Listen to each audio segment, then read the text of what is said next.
आसाम में हुए विमान हादसे के संबंध में मुरलीधर मोहन ने कहा कि अंतिम रिपोर्ट आने के बाद ही कोई टिप्पणी करना उचित होगा। उन्होंने कहा कि DGCA और AAIB जैसे यंत्रणाएं अपने अपने तरीके से जांच कर रही हैं और प्राथमिक रिपोर्ट आ चुकी है। उन्होंने स्पष्ट किया कि अंतिम रिपोर्ट आने के बाद ही इस मामले में सख्त टिप्पणी करना उचित रहेगा और इसके बाद जांच की जाएगी। आज शिवजयंतीच्या निमित्तानं समस्त पुणेकरांना मी शुभेच्छा देतो। महानगरपालिकेच्या या आवारामध्ये जे छत्रपती शिवाजी महाराजांचं या ठिकाणी स्मारक झालं, माननीय प्रधानमंत्री नरेंद्र मोदीजींच्या शुभास्ते ज्याचं उद्घाटन झालं त्याचा 4था वर्धापन दिन आहे आज आणि शिवाय शिवजयंती।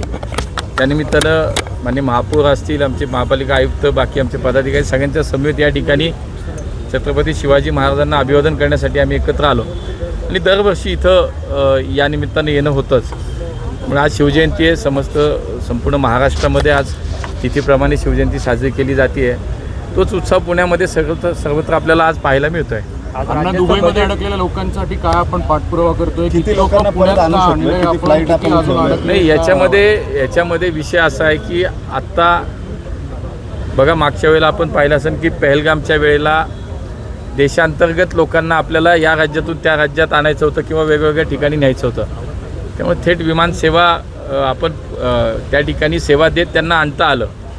आत्ता अशा ठिकाणी लोक आहेत की एकतर भारत सरकार म्हणून त्याच्यामध्ये एक्सटर्नल अफेअर्स मिनिस्ट्री असेल, होम मिनिस्ट्री असेल, सिव्हिल एव्हिएशन मिनिस्ट्री असेल, हे सगळ्यांच्या कोऑर्डिनेशनमध्ये संपूर्णच या सगळ्या देशांमधनं आज जे भारतीय परत आणायचे आहेत त्यासाठीची यंत्रणा काम करते। 24 तास लोक काम करत आहेत।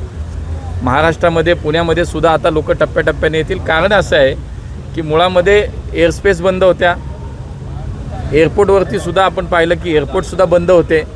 आता जशी जशी हळूहळू सेवा सुरळीत होते तशी तशी आता लोक यायला सुरुवात होती आहे। पण जिथे अजूनही विमानसेवा सुरू नाही आहे तिथल्या भारतीय अडकलेल्या लोकांना तिथल्या एम्बेसीच्या माध्यमातून भारत सरकार त्यांना तिथली सगळी सेवा पुरवते। त्यांची राहण्याची, खाण्याची व्यवस्थेमध्ये पूर्णपणे भारत सरकार त्याच्यामध्ये आता लक्ष घातले। एअरस्पेस जे आहे त्या बंद झाल्यामुळे अडचणी झाल्या होत्या। आपलं बरंच फ्लीट तयार होतं, लोकांना आणायसाठी मात्र जाऊ शकलं नाही। आता त्याच्यात किती सुधारणा झाली आहे? 100% जशी जशी परिस्थिती नॉर्मल होईल तशी तशी ती सेवा सुरळीत होईल आणि मग मात्र लोकांना आणण्यासाठी खूप व्यवस्थित त्याची मदत होईल।